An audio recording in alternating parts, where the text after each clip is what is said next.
Ladies and gentlemen, welcome back to Gaming with me, Tony Mo. Welcome back to Doom. We're checking out SnapMap, guys. It's 1 in the morning. I've been playing Doom all day long since I had off. And when I say I've been playing Doom all day long, I've actually been building a map instead of SnapMap all day long. I was really excited to give SnapMap a go today, and I played a little bit of the campaign, and I was like, all right, let's go into SnapMap. I ran through the first tutorial, and I was like blown away.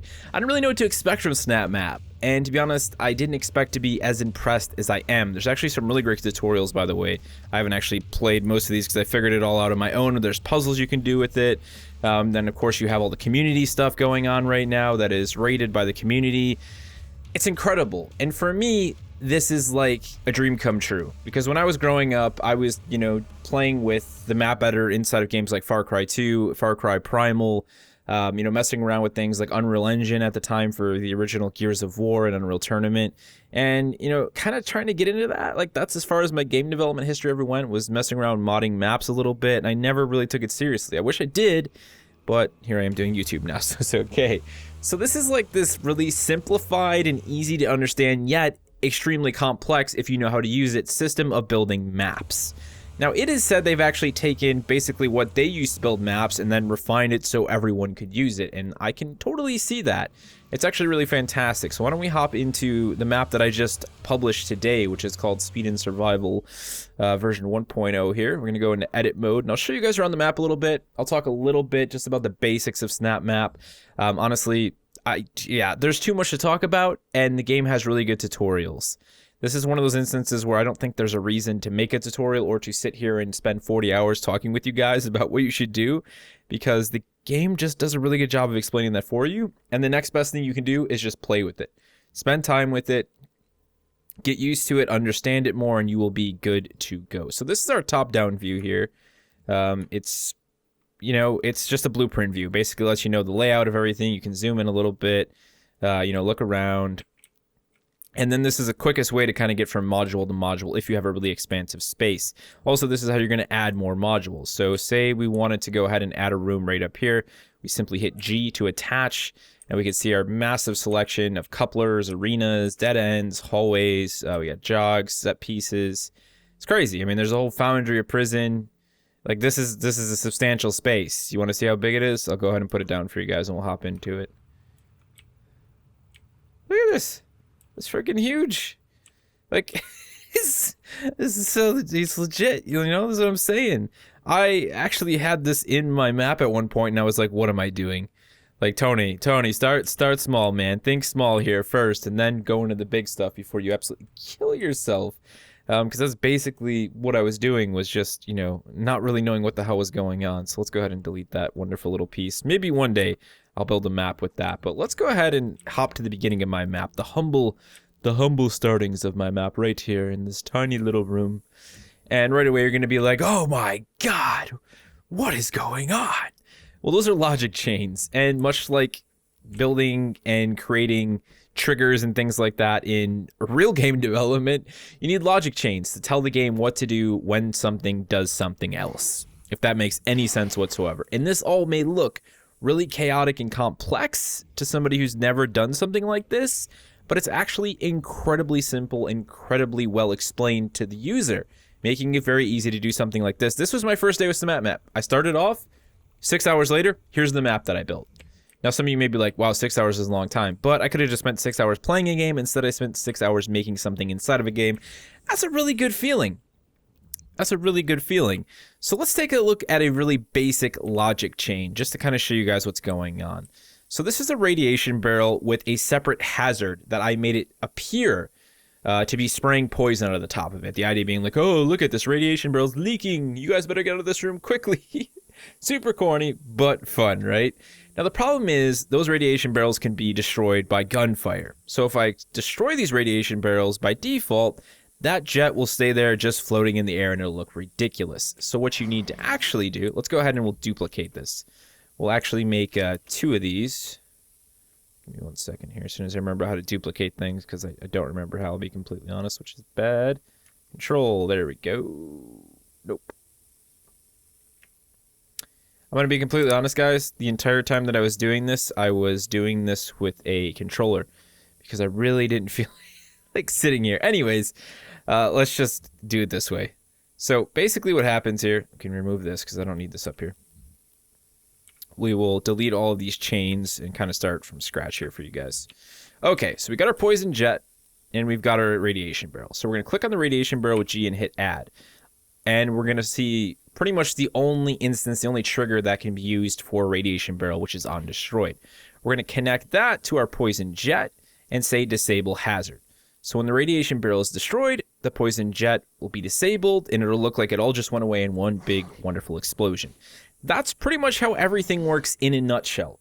There's a lot more complex elements to some of the things and, you know, more sort of midway points that you need to add. For example, this guy right here, he's going to spawn in once the player triggers this box. So I have this box set up so as soon as the game starts, the box is triggered, all of these bad guys spawn in, this guy will spawn in, and then if we kill this guy, that's going to trigger this. Firearms in this facility is a serious offense. I thought that would be funny. Silly AI all like, you can't shoot people, that's a serious offense, not realizing there's demons everywhere. Once you kill these guys, this door is actually locked. You're going to have to go ahead and engage this panel to open the door. This will activate this little sound effect that I got, and then also an intro which will give you a notification. And then the door will open and these guys will spawn in.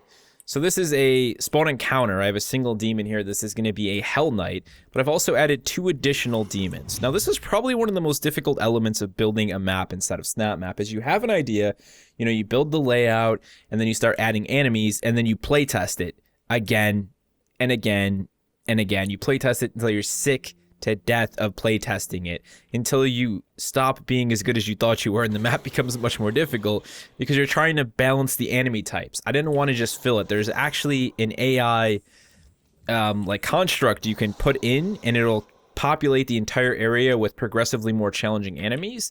I like that, but I wanted to do it in my own right. I wanted to look at each encounter and say, okay, how can I implement enemies that are going to give me the best fight in that scenario? So once you open the door, these 2 guys will actually show up. They're already technically in the map, but I have them set to, okay, I'll kind of show you guys what it looks like. If we go into properties, show and start is set to false. So we won't actually see them. And you notice that we can also change their spawn behavior. We could have them ambush or hunt down our player. I just have them set to default. They're going to start attacking you right away anyhow. You can also change their health and their damage. So I've actually modified the Hell Knight here. He's got 170% health with 125% damage modifier. I wanted to give the player a bit of stress right out of the gate with this map because it is a 1 life map. So I wanted to make sure that each fight felt breathtaking and, like, you know, there's quite a bit of adrenaline flowing through you while you're playing because you don't want to die. You don't want to have to start all over again. It's not actually that lengthy of a map either, which is why I did that. If it was much longer, I wouldn't punish people like that. Once this demon is killed, it'll trigger another set of spawns, which kind of helps direct the player up the stairs here, which is where they need to go next. You'll also notice that once the door opens here, I have music set to play. So we're going to get some nice, heavy battle music going on. And then that music is going to stop once this group of bad guys is killed, because I've got fresh music inside of the next room. Now, let me just kind of push you guys through the map now, I think is what we'll do here. I'll go through the map, we'll go through the order of how you push through things, and then maybe we'll try and give it a go ourselves. I also have a pre-recorded gameplay clip. I don't know, we'll see what works out best. So this is another panel that is used to unlock or open this door. Now when you press the panel, I have it set up so Vega says entry denied. And then I also have it set up so there's a small message that pops up on your screen that says something that you'll see a little bit later. Basically, it tells you to shoot the box in one way or another. You have to figure that out for yourself, so I'm kind of helping you guys cheat here. I'll be completely honest. If any of you actually sit down and play my map, which I will share with you guys down in the description, there'll be a code. All you do is enter that code in the SnapMap search and you can play the map for yourself. But you want to shoot the box, that's going to set it on fire and it's going to open the door. I just thought it'd be fun, make people get pissed off and shoot the box. These guys are going to spawn in. We're going to push our way through here. We've got a crazy mancubus. We've got a couple revenants. There's going to be some other small enemies spawning in, some imps. A bit of a mixed bag. Once you clear those guys out, you're going to have a point of interest up here. You're going to want to come up here, activate this console, as well as grab your gray key card, which you're going to need to get through that door that we saw back in the beginning. That's going to spawn a Gatling gun. At the same time, it's going to spawn in a demon encounter, a very specifically deadly demon encounter. Once you complete that, the music will stop. You can go ahead and move back out of here. Whoosh, make our way down here. That's going to go ahead and open this door where you're going to be able to gear up a little bit. We got an armor suit. We've also got a munitions box that's going to drop some goodies. You're going to head your way up here, activate this door, and then we've got one of the bigger fights. So, a couple monsters already in here you're going to have to clear out. Once you clear out the area, there is a switch you're going to want to activate that is going to essentially spawn or drop this core out of the power station, because you're going to need this blue power core to get through the next room. When it does that, it's going to initiate a small wave-based defense system. So you're actually going to have to deal with 3 waves of enemies. Once you deal with those 3 waves of enemies, you'll be able to take that blue power core, plug it in here. That'll open the door. You got quad damage, and a massive fight's going to break out, and you basically just have to survive it. Now, the fight is actually set up to be difficult, but quad damage makes it a little bit more easy. You can still die very quickly, and you can also waste your ammo if you're not careful. So there's a lot of different management going on. Make your way here, activate the panel, take the elevator out to the surface, and victory is yours. That is my map in a nutshell. You guys want to see me give it a go? Let's give it a go. I'm probably going to die and hate myself, but we'll do it anyways. It's not easy, and I've ran it about 50 times today, so I can't admit that I'm looking forward to playing it again right now. It was actually a huge sigh of relief when I finished it. I was like, oh my god, I don't have to play this map again.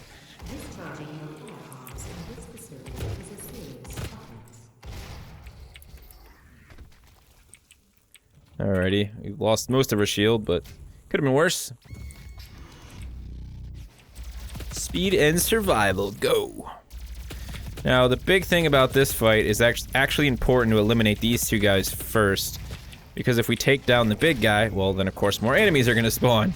And that's something I wanted players to be able to recognize on second time through, essentially. I wanted it to be the good sense of replayability. To go for, like, you know, a better score, and of course to push for par, which is 7 minutes. Which isn't actually that hard to do. But I know people are going to start getting way past that time. I just wanted to set par at a much more reasonable time, so... I think that is 35 seconds ahead of my best time, which is like 6:30.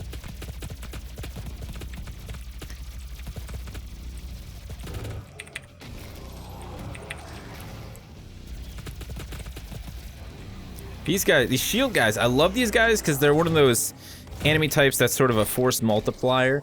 They just add to the fray. You have to focus them. They're an absolute nightmare. Entry denied. Sometimes the best key is a bullet. Blast that open. Let's go in here, start cleaning these guys up. I'm gonna try and get some health from this guy. Now, one of the things I want to talk about regarding SnapMap that I found slightly disappointing is it basically functions on the same elements as the game's multiplayer. So that means you have a different set of controls, which is weird. My same key bindings don't actually carry over. And most frustratingly is we have a 2-weapon system, and you can't go beyond that. SnapMap limits you to 2 weapons, which is silly. I don't understand it. There's no chainsaw, which I don't like, because I really want to make maps with the chainsaw. I mean, it's as simple as that. To me, that seems like missed potential to let people create some even more awesome, you know, elements when you're restricted to this weird, like, you know, multiplayer, like, build. I don't know. It's just a really strange decision, I guess. But maybe it's what worked best for SnapMap. Couple hidden health packs, the only health packs in the entire level apart from the ones that you're gonna get out of the out of that ammo cache after we get back to that one station area I was talking about.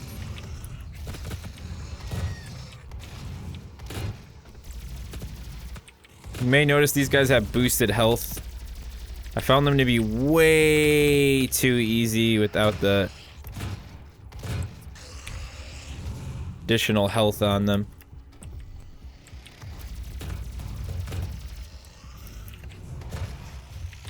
See, that's the one thing that's missing for me too, is I feel like you could build a much more substantially difficult map, you know, if the player could have the same arsenal they could have in the single player, you know. Obviously, leave it up to the designer, you know, to decide how many weapons they want the player to have, but I don't know. Anyways, let's consider what we're gonna drop here.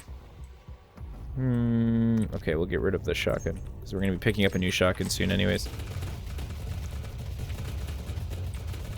See, it was like, I built the map around the enemy spawns, especially around the idea of surprising the player But at the same time, like I said, I wanted there to be a really good sense of like, you know, being able to build muscle memory and an understanding for the layout of the map and being able to keep things flowing really quickly. It's still version 1.0, and I admit that there's a lot of things that I already want to change with it, which I guess is the way it is with anything when you design something. I can't figure out how to get points of interest to go away, which is a little bit frustrating. So there's 3 points of interest in total before the whole thing is completed.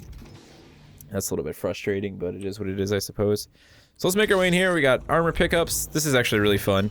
So what I did is I set it up so the super shotgun spawned in when the player activated this, so it looked like it fell out of the loot crate, even though it totally didn't. Let's grab our gold-plated super shotgun, and let's go finish this thing.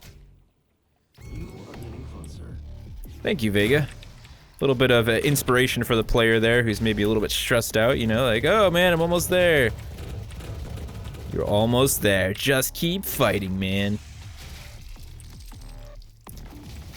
It's one of the hard things, too, is considering what weapons to give the player, you know? I thought at one point I actually had a whole, like, cache of weapons in the starting room. And the idea was, like, once you cleared out that first wave of enemies that pushed in on you, to let the player, you know, really decide what they wanted to carry into battle. And then I was kind of like, you know, I think I'm going to lock them into a couple weapons and really build the map around that. Yeah, it's a good taste of like, hey, want to know what it's like to be a game developer and have to optimize your maps and everything to like every weapon the player is going to be able to use? Go mess around with SnapMap for a little bit and try and build just one tiny map around, you know, 2 weapons and then maybe a few pickups. Like as soon as I threw the Gatlin into the mix, oh, things just went to hell. At one point I had the BFG actually. Let's just say that was a bad decision. It was a bad decision. No matter how many enemies I put on the screen, it was like, okay, this is clearly not the way to do this, because the BFG just shreds them all, or the player runs out of ammunition through some weird means of actually not killing them all, and then it just goes south.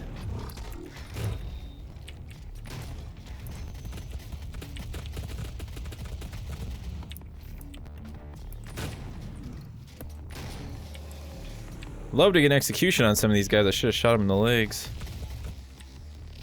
Need some ammunition. I do have it set up as well. Your finishers will actually score you ammunition as well as health. So that's really the only way you're getting health, apart from those 2 pickups that I showed you guys. You know, you have to keep landing kills. You need to keep landing executions. And that was kind of my decision behind giving you the super shotgun, was that I knew that it would be challenging to keep things alive with the super shotgun. You know, it's really easy to just annihilate everything with the super shotgun. So I wanted to make that, you know, one of the challenging elements.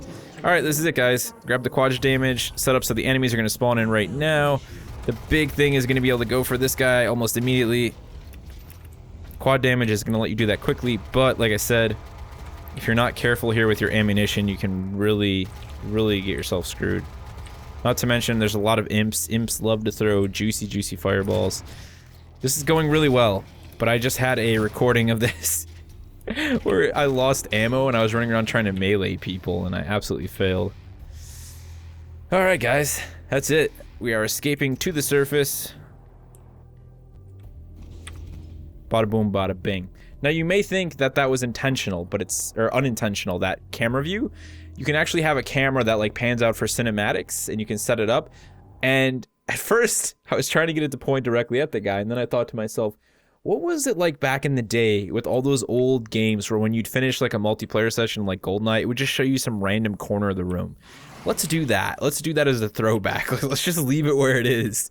And it ended up working out that way. So that's my map, guys. I'm going to go ahead and back out to the editor here.